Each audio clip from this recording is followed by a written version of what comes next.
Sadhu, sadhu, sadhu. Namo tassa bhagavatu arahatu samma sambuddhassa. Namo tassa bhagavatu arahatu samma sambuddhassa. Namo tassa bhagavato arahato samma sambuddhassa. Homage to the Blessed One, the Worthy One, the Supremely Enlightened One. Homage to the Blessed One, the Worthy One, the Supremely Enlightened One. Homage to the Blessed One, the Worthy One, the Supremely Enlightened One. Sadhu, sadhu, sadhu.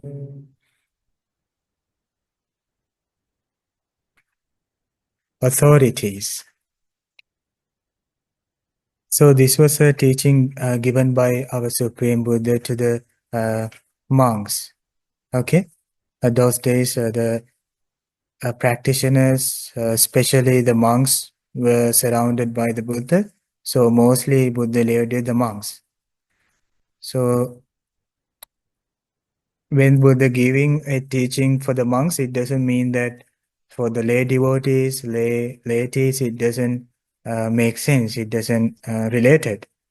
But the Dhamma is applicable for everyone who is listening. Okay. But it can be different with the way that we try to apply it. I mean, with the practice, it might be changed. It might be different because for the Bhantis, there is much more free time, so they can mostly focus to these practices. But for the lay, like the practitioners, it can be very difficult with the responsibilities, with the duties that they have with their lives, like the attachments. So it can be difficult. But the theme is the same for everyone. Okay? Teaching is the same for everyone. Okay? Now this is how the Buddha taught that teaching. Bhikkhus. Do you know what is bhikkhu means? Yeah. What do you think? Jungle. Yeah. For Yeah, bhikkhu. Bhikkhu means monk. Okay? Monk. Bhikkhu. And bhiksha is what you said, yeah. Bhiksha. Yeah, bhiksha means abiding with the support of others. Bhikkhu. Bhiksha means abiding with the support of others. So for the monks, so they depend on the others' offerings. So they live their life with that support of the others. So yeah, it has such meaning also, bhikkhu, bhiksha. Okay? Yeah, bhikkhuni is noun. Yeah.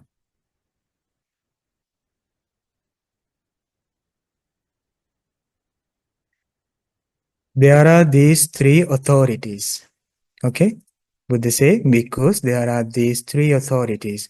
What three? Oneself as one's authority, the world as one's authority, and the Dhamma as one's authority. Three authorities. Okay?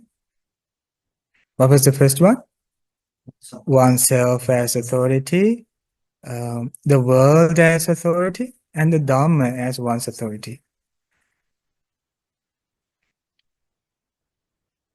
It is a summary. So now Buddha teach and explain what does that mean. And what monks is oneself as one's authority. Literally, this means like you take your uh, self as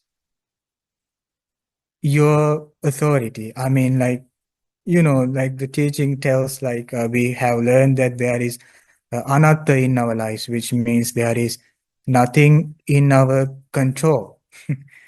Have you heard about that? Yeah, non-self. It says that there is non-self in our body, in our form, feelings, perceptions, choices, and consciousness, because it is dependent with the causes. But here Buddha say, you take yourself as your authority, which means you don't give up yourself.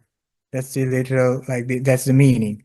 I mean, there is a way that there is a practice that you must do in order to awaken yourself to the non-self nature of the life. Okay, so let's say when it comes to also to the Buddha's life, did Buddha abandon teaching the teachings to the others by thinking, oh, there is no self, there's no meaning of teaching, so I should better live at the forest? So yeah, did he do that? No, he did all the things to establish the teachings and the Dhamma in the world in order to benefit others, which means there is this power in us to protect our life and to put ourselves into the practice so that we attain the goal. Okay? Does that make sense? Questions so far? Yeah. I think it also means, when we were reciting things and it said, when we're listening to the Dharma, it says to interpret it by ourselves. Yeah. Jivan was saying, like, the teachings, when we're reciting, it says in our own way, right? So the teachings, you have to have your own authority, your own relationship to the Dharma. Exactly. And Bhante Jivan was talking, once the Buddha was listening to his disciples and they were discussing what he said, and they were debating what he meant, and he quietly listened outside the door. Yeah. And the Buddha said, I meant this, but all your interpretations were correct. So to some degree or another, no matter, the Dharma is for you to understand. So you have to have your own authority with the Dharma as well, right? Exactly. And your own Yeah. and your own practice. You have to. I can't say just wait for the Bhante to tell me to do what to do. I have to. Yes. Yes. Let's say there is this one part from the Dhammapada which says about this, and it'll make more sense if, like, let's try to go through that. So there is a one section Buddha say about the self. Atta means self. This is about oneself. Let's see what is the Buddha's intention, like the teachings on self here. Buddha say, if one holds oneself dear, one should guard oneself with care. Avoiding evil, the wise person should watch over himself at least in one of these three stages of life: childhood, adulthood, or old age. Which means we hold ourselves dear, we love ourselves. So what we should do is to guard ourselves with care. Avoiding evil, wherever there is evil thoughts, evil actions, we should avoid them. The wise person should watch over himself, which means not abandoning yourself. And don't depend on. Sorry? Don't depend on. Depend on means? Depend on. We have to take care of all that. Yes, we gotta take care of ourselves. Yeah. At least one of these three stages of life, childhood, adulthood, or old age, one should protect oneself. Okay, that's the simple meaning. Okay. Now, again, Buddha say there is no self. Have you learned that teaching before? Yeah. Buddha say eye is not self, ear is not self, nose is not self, tongue is not self, body is not self, mind is not self.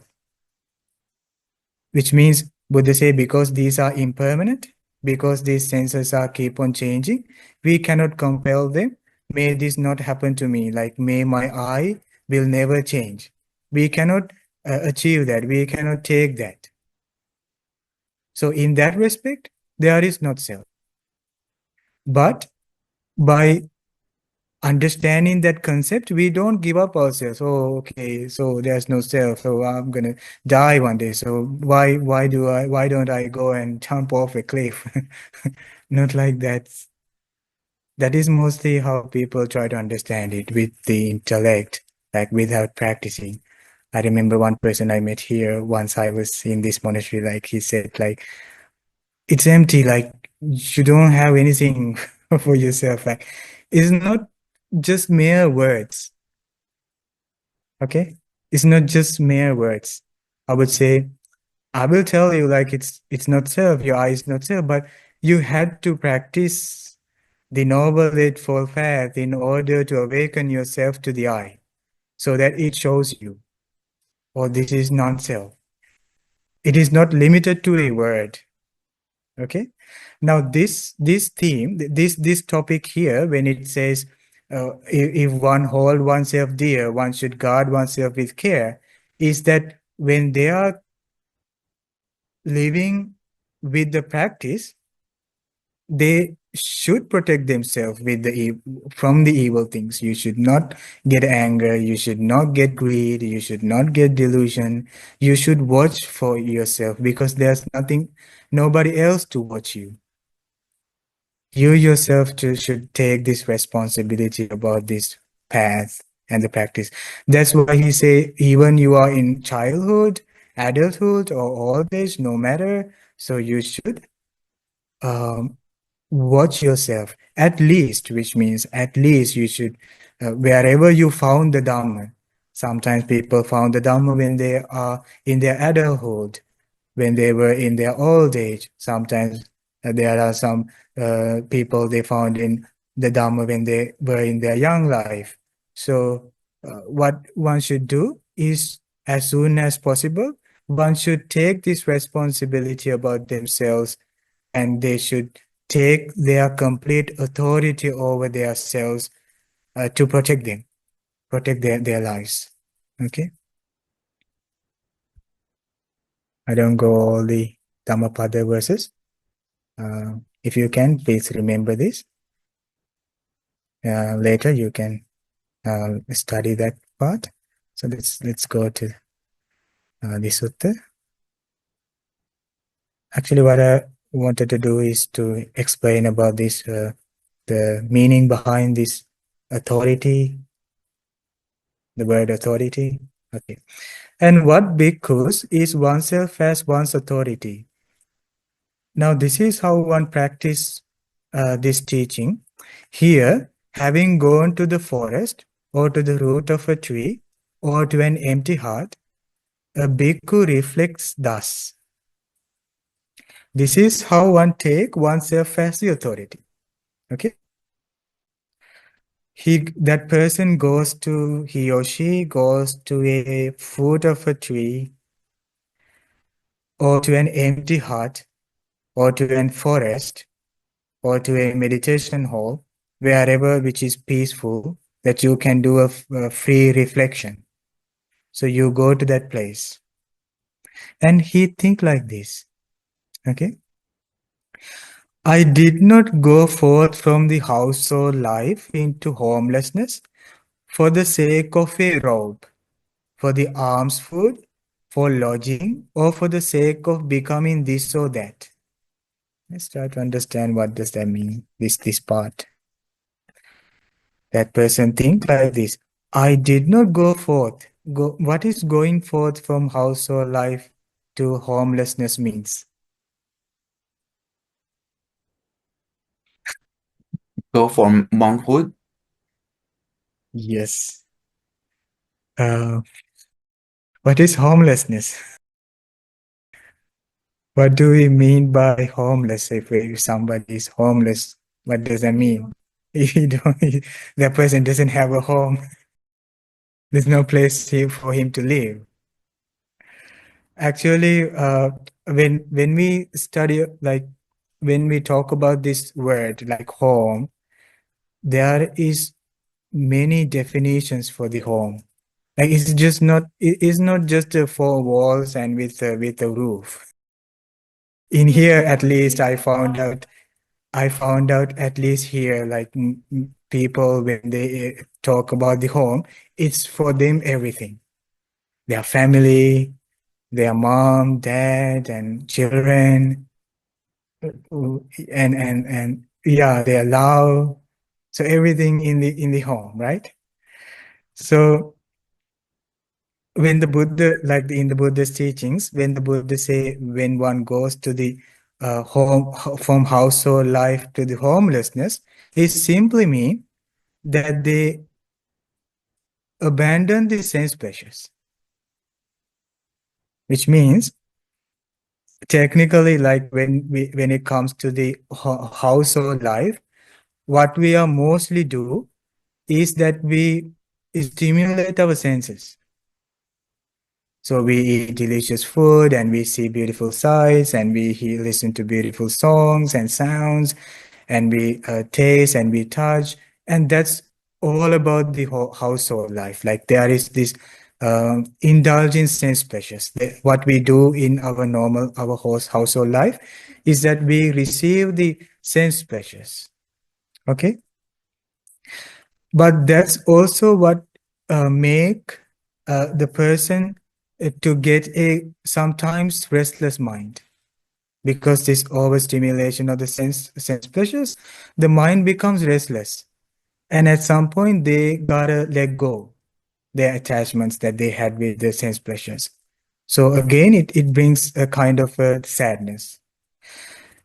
So then the practitioner, when they listen to the teachings, they think, oh, what if I devote my entire life to keep on practicing this teaching so that I can awaken myself to the Four Noble Truths in this very life.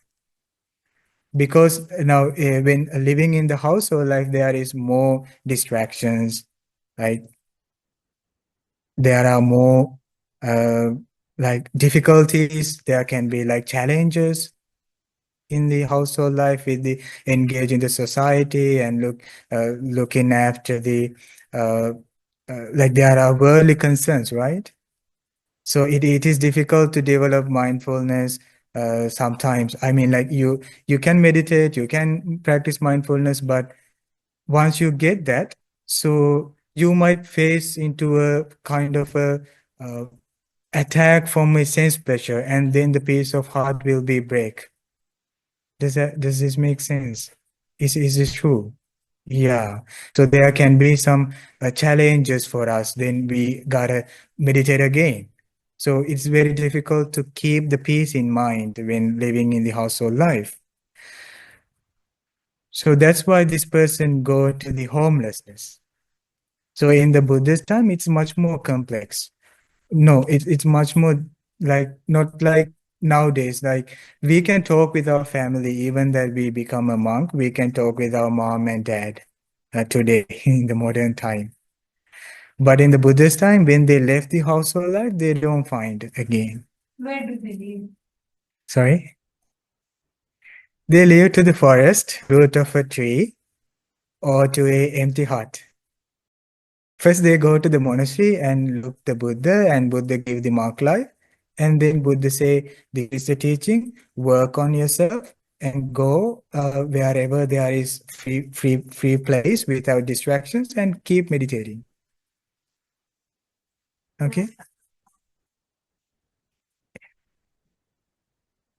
Yeah, it's more, it's easier.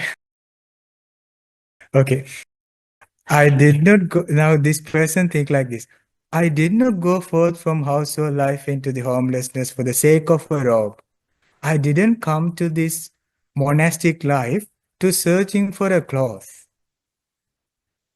I did not come to this lifestyle because I didn't have anything to eat, so I can depend, like I can depend on others. It's not because I became a monk for that purpose, for the alms food. I did not come to the monk life, a monastic life, because searching for a lodging, because I don't have any place to live. For the sake of becoming this or that. What does that mean? For the sake of becoming this or that means sometimes in the other sects in the Buddhist time, so they practice the teachings and the Dhamma to become a higher being in the heavenly world, which means searching for a higher existence in a higher plane of existence, like becoming a Brahma, becoming a god, or becoming a deity, or angel, or something. Like they practice the teaching for that purpose. But when the Buddha was alive, Buddha taught the Dhamma to awaken. So which means they don't get the rebirth again.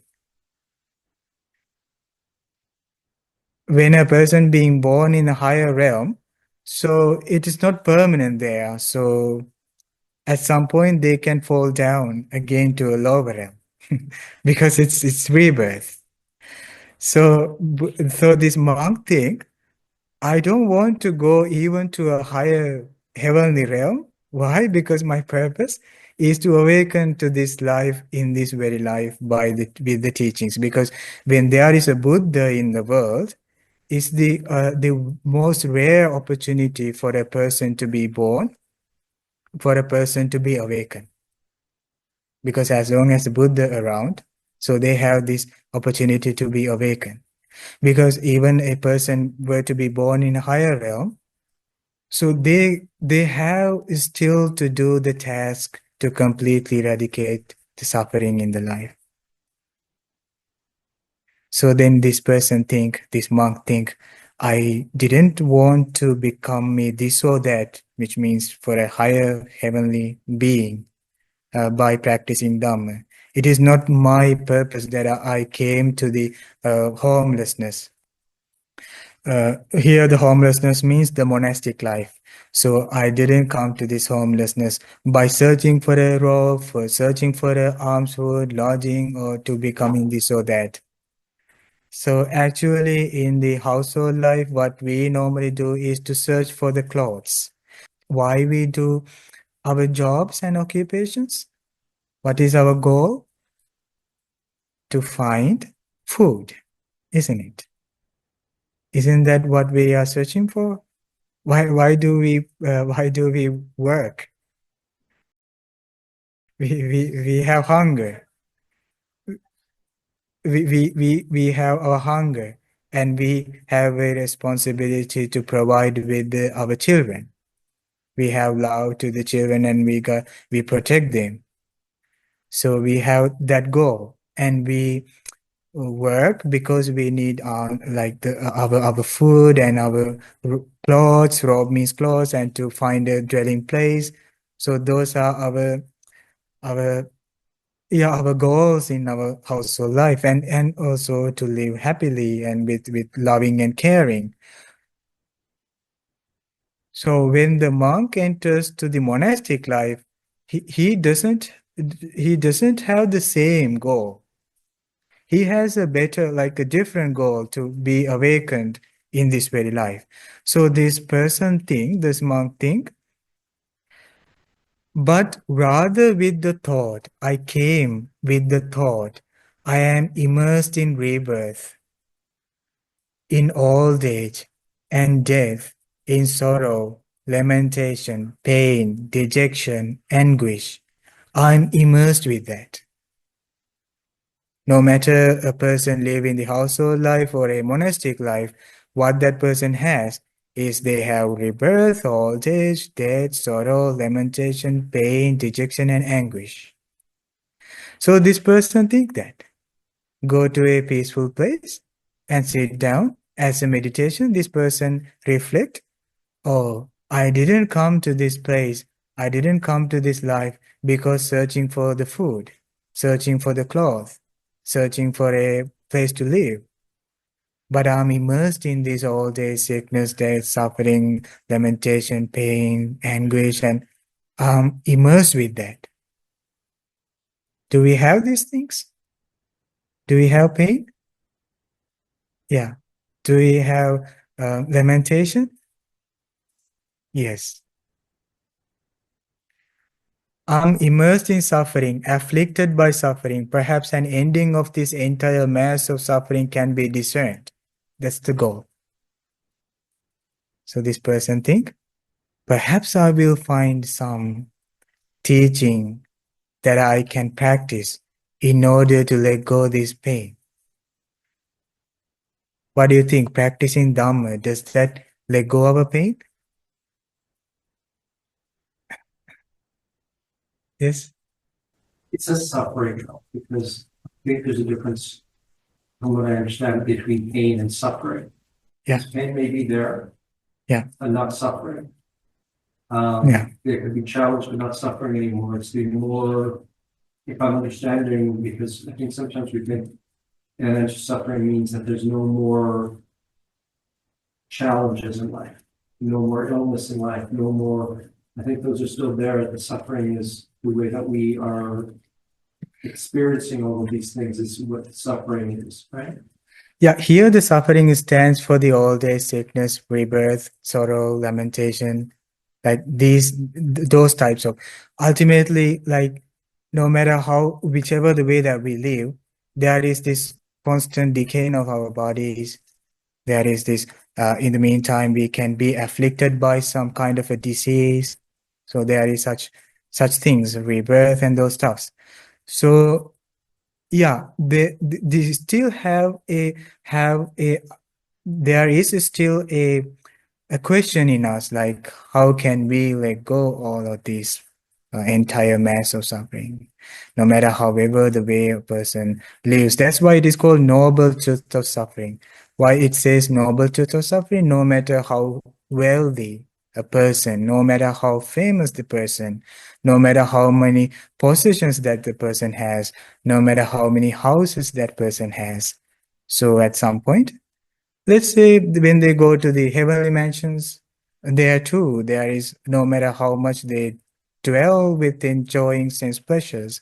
So they has this suffering of like having to let go all of this. Right? That's how we came so far. Anyway.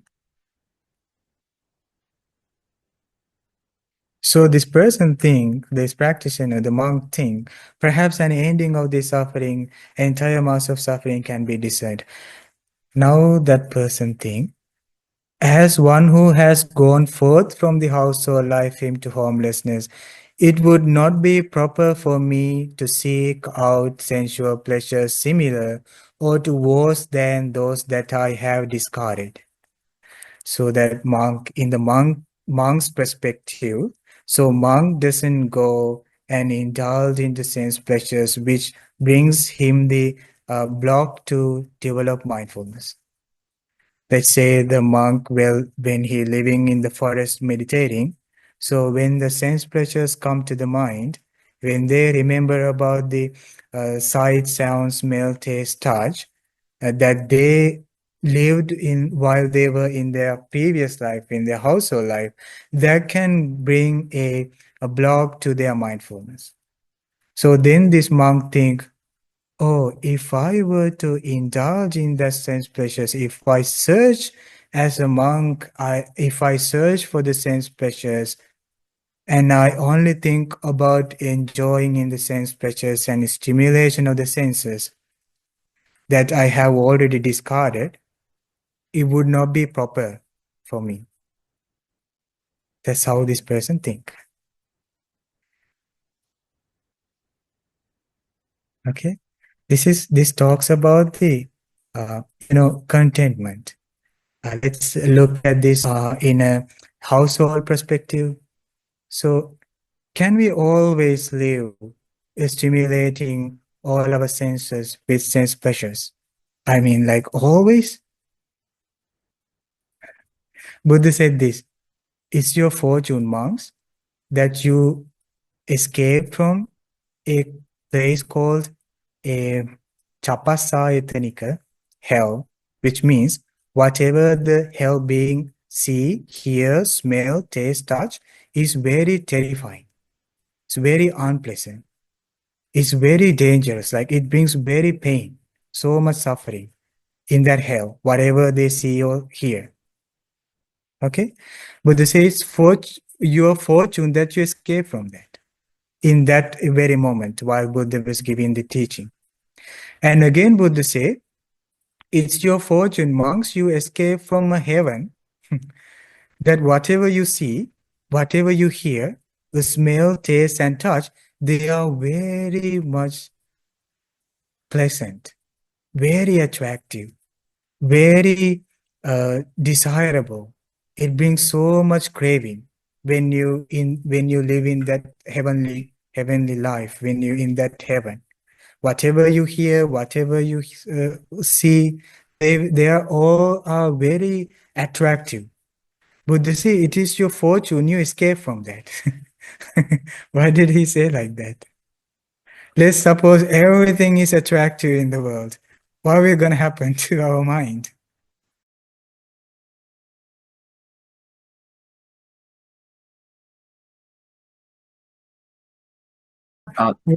What? Because sensual pleasures are just they are just impermanence, right, Bante?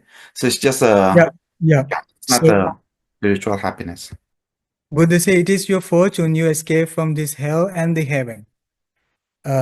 Too much attractive things and too much unattractive things. Now, what do we have here in this world? We have both.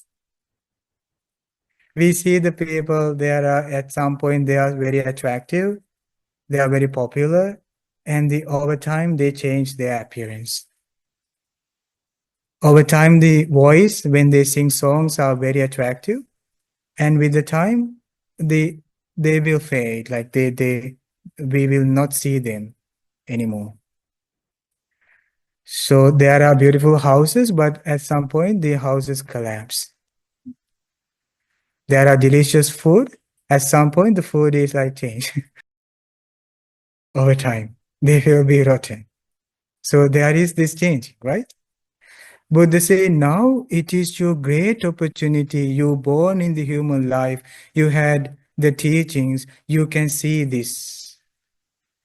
You can see the changing. But what happened if the person living in that heavenly realm with all the sense pleasures and attached to that, they didn't even know when they die and they leave that and reborn in another place. It would be like a dream, just living with indulgent in sense pleasures. At some point, they will reborn in the, let's say, in that hell. So everything is unpleasant, unattractive. So, would they say, it would not be proper for me if I were to search for sense pleasures. Like, we were talking about like in the household life, if there was like too much sense pleasures and when we indulge in ourselves, so it can affect our mindfulness.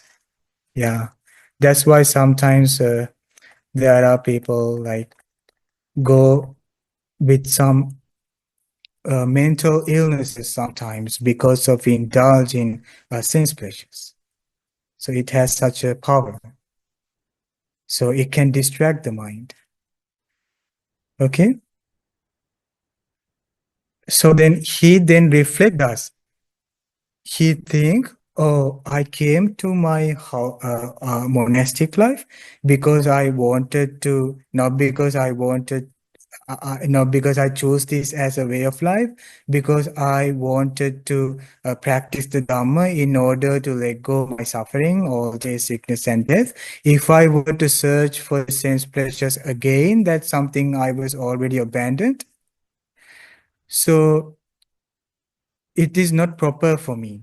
So I won't be able to stick to my practice and observe my training rules and practice meditations. It would not be easier for me if I were to do that. after I'm abandoned that. So he then reflect thus, energy will be aroused in him without slackening. Mindfulness will be established without confusion. See? So in order to establish mindfulness without confusion, we need such a kind of a reflection. Because pleasure of the senses has this power to deceive and discard ourselves from practicing the teachings. Okay? So one need to think like that. So mindfulness will be established without confusion. My body will be tranquil without disturbance. So the tranquil means relaxed. The body will be relaxed. My mind will be concentrated and one-pointed. Okay, let's suppose the mind is focused to the breath.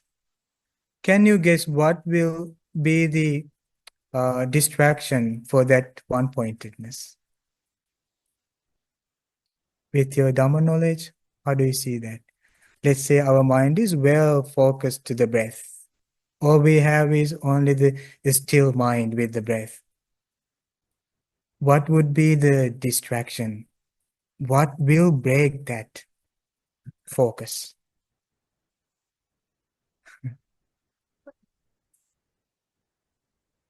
Most powerful one. Restlessness. No. Pain. No. In the first jhana, you have heard, do you have heard about the first absorption, first jhana? What is the hindrance to the first jhana, the most powerful hindrance? Okay, you go to meditate and you try to, yeah, what did you say? Sensual pleasure. Yeah, sensual pleasure. That's the most powerful hindrance. When a person going to focus their attention to the breath, what happened to the mind? Wanders. For what it wanders? Yeah, remember the sights. We remember the smells. We remember the taste. We remember the touch.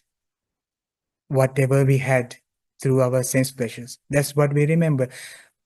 Mental movies, songs, films, movies, video clips, sense pleasures, jobs, interviews, anxieties. Will I gonna lose that? Yeah, whatever the communication we had, like our relatives, our friends, our family. What is it? Money, wealth, possessions, sense pleasures. That's what enter into the mind. That's why we cannot focus to the breath. So challenge. It's very challenging for the household life compared to the monastic life, which means you gotta have much more enthusiasm, dedication, trust on the teaching. Yeah. And never try to giving up the training. Yes. So for that, to be in track with the teaching, one need to think, oh, I came to this training not searching for robe, alms food. Do you come to the meditations for searching for the alms food or for the lodging or something? No. What we search is for the peace of heart. That's what we are looking for. So we think, oh, if I were to find, during the meditation, you can think, now my mind is wandering. If I were to find the sense pleasures which is distracting me to my mindfulness, that's not proper for me. I don't know. You got to think. Perhaps you have to think like that. That doesn't mean you will cut off the relationship that you have with your life, but just getting some more space to understand. Yeah, exactly. Without having a tunnel view. about what we attached by having a complete view, because everything are impermanent. At some point, they, no matter how much that we are concerned, at some point they will, we gotta leave. So this is how they take the authority. Having taken himself as his authority, he abandons the unwholesome and develops the wholesome. That's the power. The practitioner takes the power to abandon unwholesome and to develop wholesome. What is a wholesome? It is the mindfulness. What is unwholesome, seeing according to this teaching, is the distraction from the sense pleasures. That's the unwholesome. So you take yourself as your authority. So you think, oh, Yeah. what? Yeah, yeah. You're always saying these quotations, quotes. Yeah.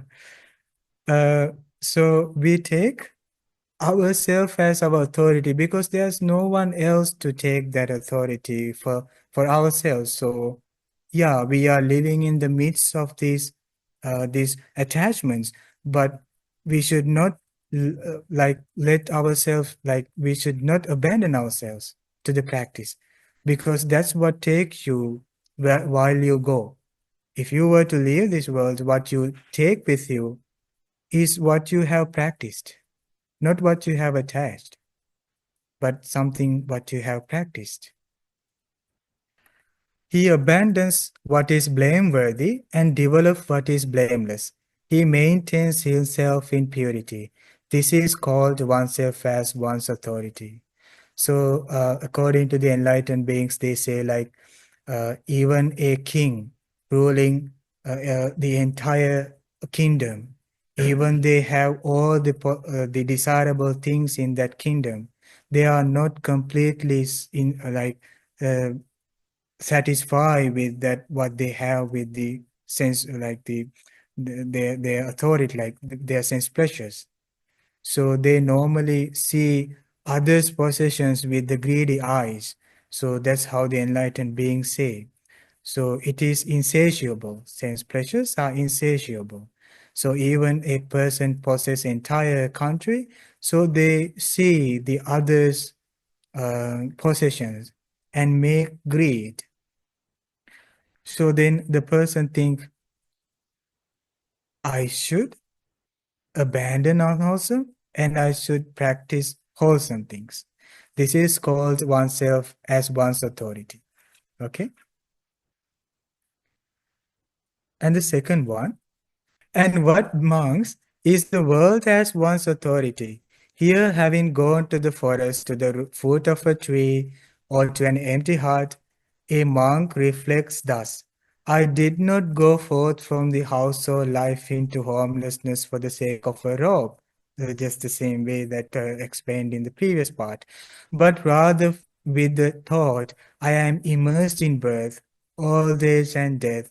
Perhaps an ending of this entire mass of suffering can be discerned. So that is the taking the refuge in the Dhamma. So he think, as one who has gone forth from the household life into homelessness, I might think sensual thoughts, thoughts of ill will, or thoughts of harming. These are understood in the teachings as distracted thoughts to the meditations and mindfulness, like sensual thought. Again, the thought related to the sense pleasures. Thoughts of ill will, which means thoughts which like we have in our mind to harm, like harm something, or resistance, or thoughts of harming. But the abode of this world is vast. Now, this is how this person think when they see these thoughts, distractions. This person think, but the abode of the world is vast. In the vast abode of the world, there are ascetics and Brahmins with psychic potency and the divine eye who know the mind of others. What do you think? He said that this monk think, oh, there are beings who can read our heart. see our mind. Because the world is massive, there can be someone who can read our heart with the psychic powers. Well, Buddha can read the mind, and the enlightened beings can read the mind.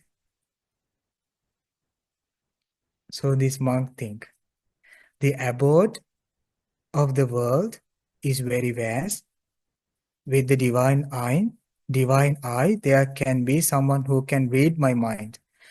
They see things from distance, but they are not themselves seen even when they are close. They know the minds of others with their own mind. They would know me thus. So, okay, let's suppose if others were to read our mind, well, yeah, through the psychic power. So let's say if someone is looking at our heart, what will gonna happen? It's open. Whatever we think is open. Let's say there's someone next to me, so I think angrily about that person. So it's open. What happened? So that others will know what I'm thinking about this person. Yeah. So it is said that when the Buddha lived with the monks, all the monks can read. Or the Buddha can read all the thoughts of the monks. Let's suppose you are living in the time of the Buddha. We are living in the time of the Buddha. So now the Buddha see our heart. How can we think ill will? How can we think sense pleasures as a monk? How can we think like harming thoughts? So how can we let our mind to wander? Because we know Buddha see. Why this all the problem is because nobody sees our heart. That's why these distractions stay. Again, let's say it said that the three beings can see our heart, what we think. Just the same way we know ourselves, there are three beings who know. Yes. First one is the gods. God can see our heart. Okay. Second is the Mara, which means the evil being who caught up the beings in the samsara without letting them to escape from the rebirth. So the Mara know what we think. And who's the third person? Yes, yourself. You know yourself what you're thinking. Gods know what you're thinking, and the Mara know what you're thinking, which means three beings know what we are thinking. Okay, so Buddha say, so it is open. Our heart is open. Okay. Mm.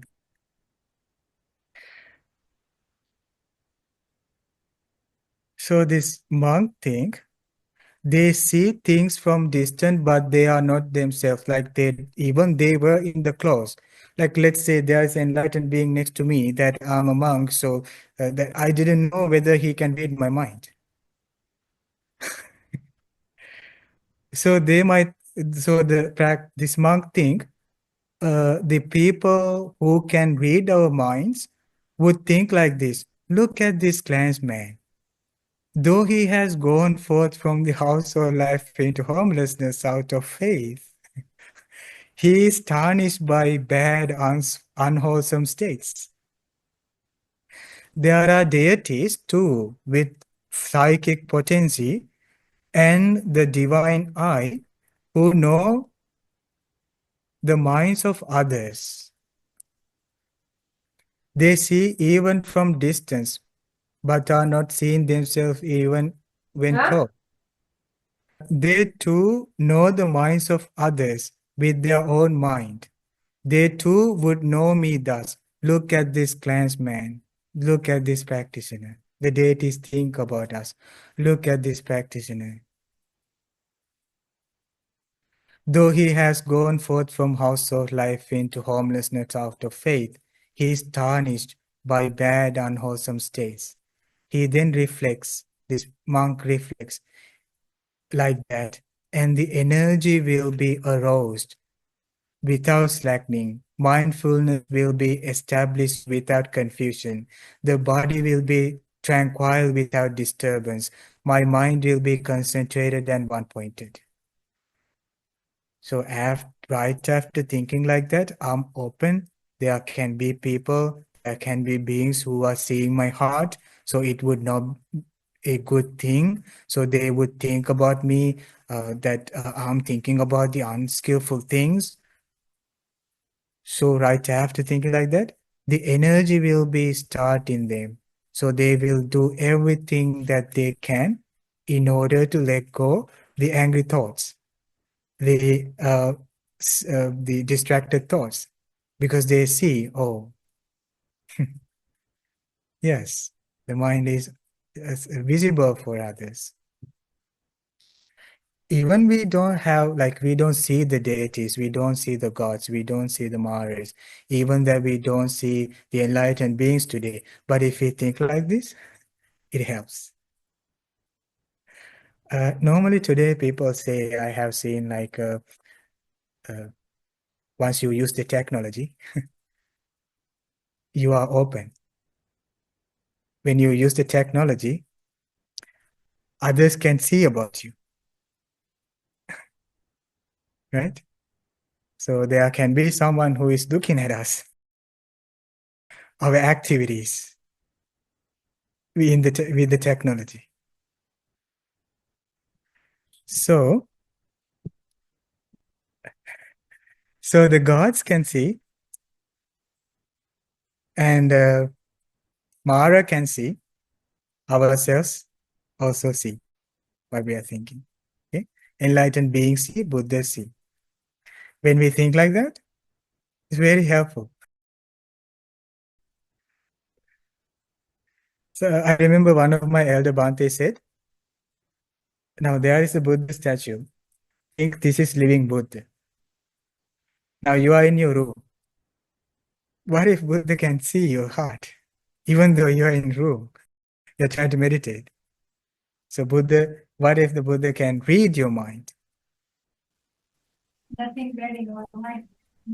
Yeah, we will do everything we can do to let go that.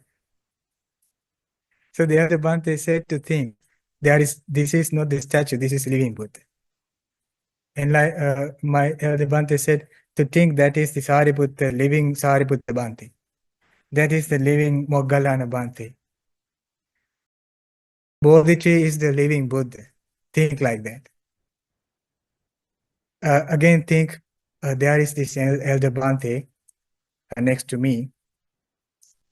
Even though that he don't see my heart, he can see my actions. That is driven by the unskillful thought. He can see my speech. He feel the speech. Will that monk, will that Bhante think about me that like I'm keeping my anger in my heart? That's why this monk is speaking this way? Will that? I think like that. So then by thinking like that, it helps to let go. That is the power. It's all about the three powers. The first one is the power, the authority of the self. Second one was the authority of what? Say it aloud. Yeah, authority World. of the world. Yeah. Now the third one is the authority of the Dhamma. Here, having gone to the forest to the foot of a tree to an empty heart, a bhikkhu reflects thus: I did not go forth from the household life into homelessness for the sake of a robe, but rather with the thought I am immersed in birth, old age, and death. Perhaps an ending of the entire mass of suffering can be discerned. This is a very beautiful part. The Dhamma is well expounded by the Blessed One. Directly visible, immediate, inviting one to come and see, applicable to be personally experienced by the wise. These are the qualities of the teachings. These are the specific qualities of the Dhamma, what we practice. It has beautiful qualities incomparable to any other teaching. Why?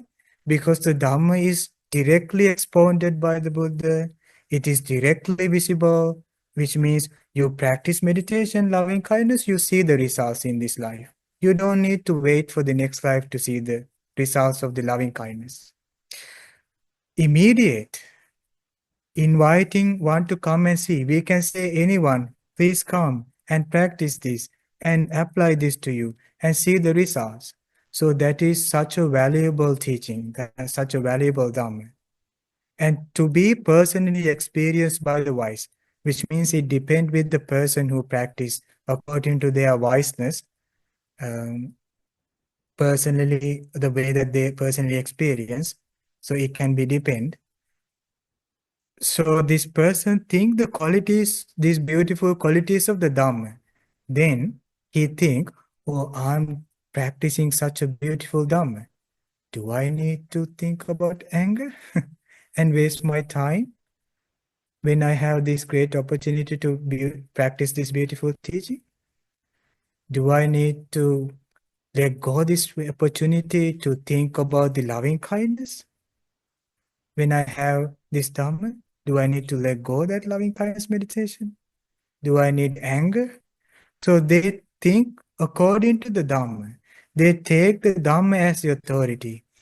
So then he think, there are fellow monks of mine who know and see. There are fellow disciples, fellow practitioners around me who are practicing the same teaching. Which means the same way that I'm aware about these teachings have this much power to overcome my anger. So other monks, practitioners around me also know about this teaching, that it can let go the anger. And they know about me and they see about me. As one who has gone forth from the household life into homelessness in this well-expounded Dhamma and discipline, it would be improper for me to be lazy and heedless. Because, there are sometimes we see practitioners, they don't like abandon their practice, they don't go away while they are meditating, they keep they keep trying to practice meditation. While we live together with them, we see the monks are striving so harder. Sometimes monks don't sleep, keep on meditating. Sometimes monks only stay with the one meal and entire day spent with meditation. Now let's say there is a monk who is very lazy. He see that other monks are practicing so much devoted and they do all the practices very devoted to that. So then this monk think, oh, look at those other practitioners. They are meditating really well. They are practicing this beautiful Dhamma. If I were to be lazy, if I were to be heedless, it is not proper for me. Do I need to spend all day long by thinking anger? Why did they treated me bad? Why they did spoken to me like that? Why? Why? No, it's improper because look at others. They found this beautiful Dhamma and they are practicing this Dhamma. And I should too devote myself to this practice. That is the benefit of group meditation. When we do a group meditation, we see every others are also doing meditations, not just like we are doing for ourselves at our room. We see others, they don't give up. So we think, oh, still there are people, so why don't I? So then start to meditate. He then reflects thus, there is a very beautiful benefit of this by thinking like that. He then reflects thus, energy will be aroused in me without slackening. Mindfulness will be established without confusion. My body will be tranquil without disturbance. My mind will be concentrated and one-pointed. By reflecting more and more like that, having taken the Dhamma as his authority, he abandons the unwholesome and develops the wholesome. He abandons what is blameworthy and develops what is blameless. He maintains himself in purity. This is called the Dhamma as one's authority. Then after explaining that, Buddha gives a summary of the teaching from the verses. These bhikkhus are three authorities. For one performing an evil deed, there is no place in the world called hidden. It is said that there is no place in the world called hidden. Who is saying this? Supreme Buddha saying this. The self within you knows, or person, whether it is true or false. Let's say I deceived someone, I know whether I deceived that person or not. So it is not hidden. I might think, oh, it is hidden. No. It's open to myself. This is called earnest. You know, earnestness, like we have earnestness. Like if I were to talk always truth, I have this earnest feeling. So I spoke in truth. Even the entire world blame me that I said lie. I lied. I deceived. But I know about myself. Okay? And But it's called conscience.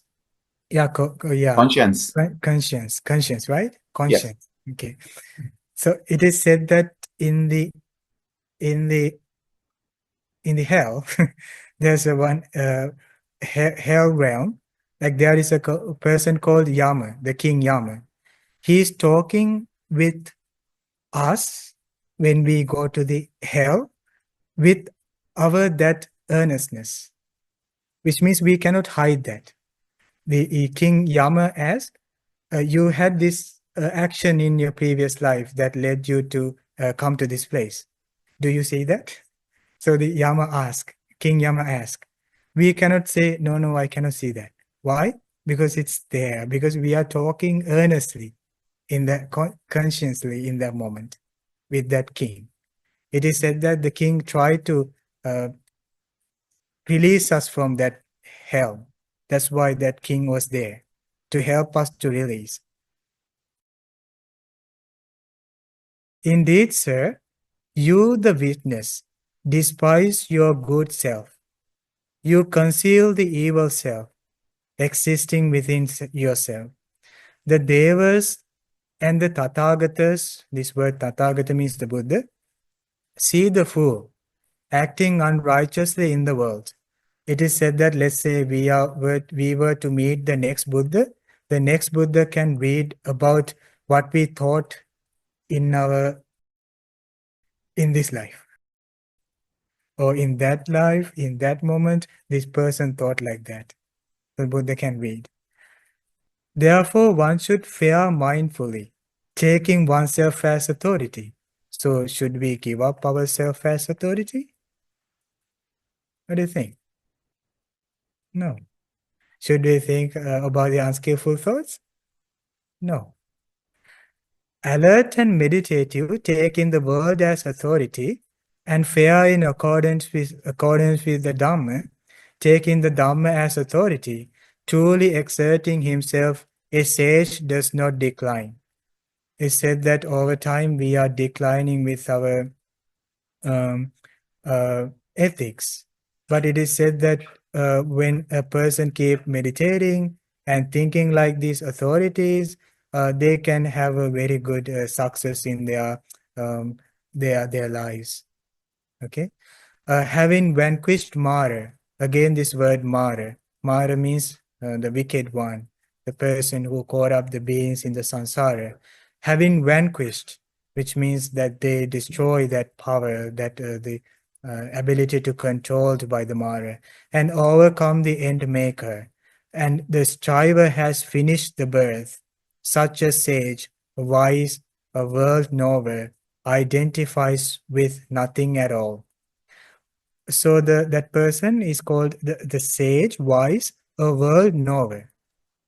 I like this part very much because the world knower is the person who know all the things in the world, not the limited view, but with the view, expanded view about the world and the other beings.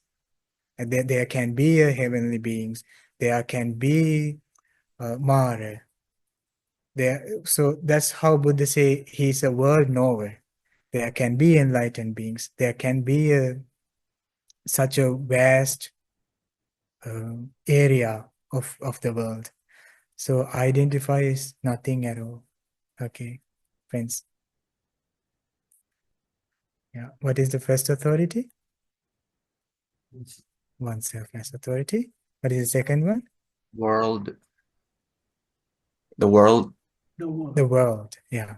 Authority. What's the third one? Dam. Dham. Okay. How should you think? First authority, how you make yourself authority according to this teaching? First one. How you make yourself as authority? Abandon unwholesomeness. No. There was a specific way Buddha taught in this teaching Oh. to take oneself as authority. Not thinking of alms food. No. Here it said like this.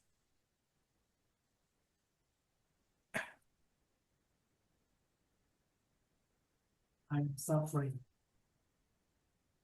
Yes, this part.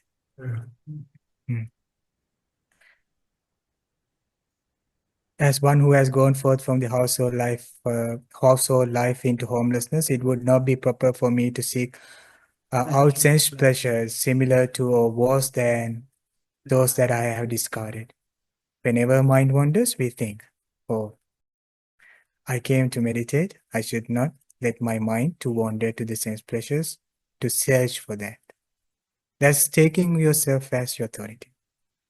You don't let your mind, like the evil thoughts, to take your authority, but you yourself taking your authority over your mind. Okay. How you make a Dhamma as your authority?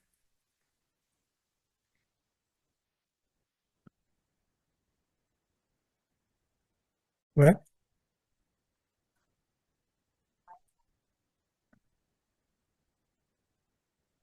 No, there was a way one think.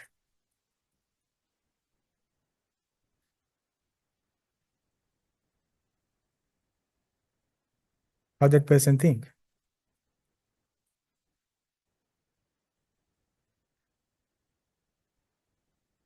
Did I miss something here? That's the second one, the world. Yes. Oh, sorry. Yeah, the world one's own authority. How one take the world as one's own authority? The God, the Mara, and Yeah. yourself. Yeah. You Yes. see yourself. Yes. How you take the Dhamma as one's authority?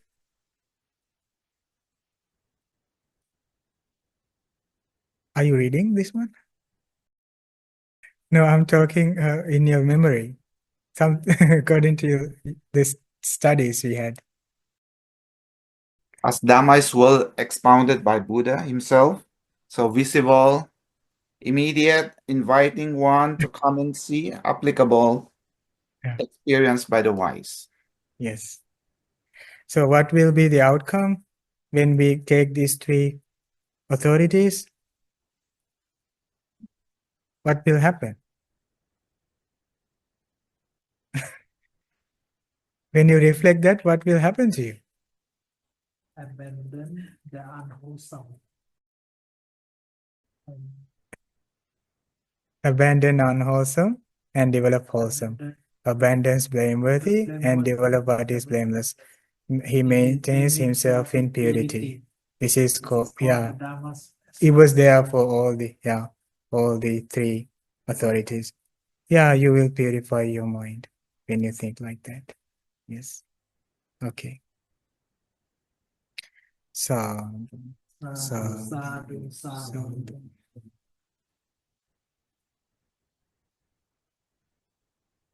Can we practice this one? What do you think? Doubt?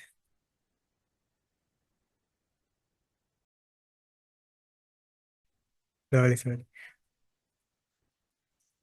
Well, you gotta think this way. First, establish your faith on this teaching.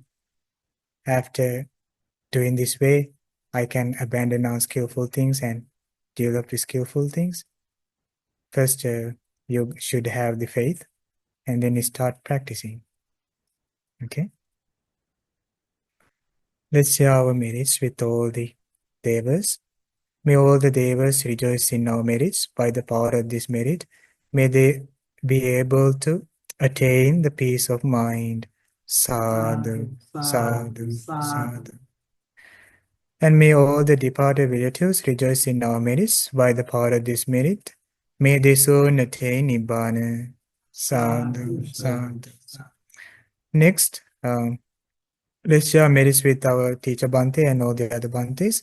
May all the Bhantes soon attain Nibbana. Sadhu, sadhu, sadhu. And finally, may all you and all your family and your friends, may they also rejoice in this merit, and may they have long life, happiness, health, and beauty. And by the power of this merit, may they soon be able to realize the Four Noble Truths in this Gautama Buddha's dispensation. Sadhu, sadhu, sadhu. Okay, friends. Yes, Bante. What was the question you were asking? It's 6 o'clock already, Bante.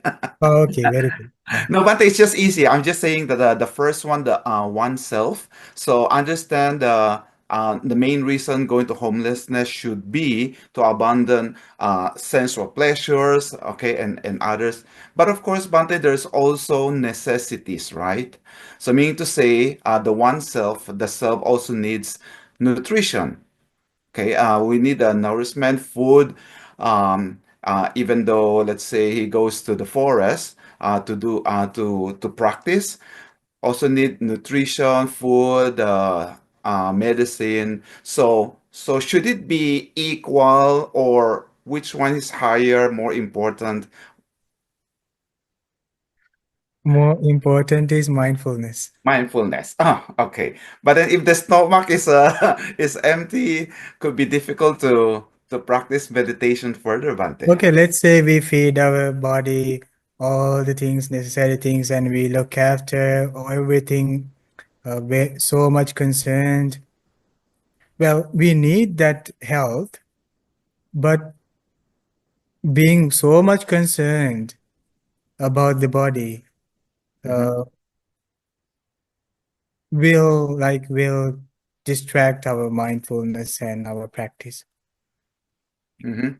I mean, yeah. Yeah, because actually we feed our body everything, like we protect our body, but we don't take our body with us. Mhm. Yes. It's just a form. Yeah, even we are so much attached to the body, we simply let it here and it will be decomposed to the soil. We don't take it with us.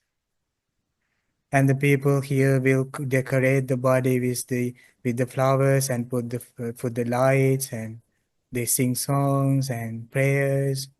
But Yes. we are somewhere else, and yeah. So normally in the Buddha's time, they didn't taught much. They didn't taught much about the uh, bodily things, but mostly about the mind. Mhm. Mhm. Yeah. Yeah, because But I'm just thinking. Yeah. now it's different. Yes. No, Now, because if there's first, no food, Bante, yeah, you mostly know. think about the body, the way, the looks, Mhm. appearance. Yeah.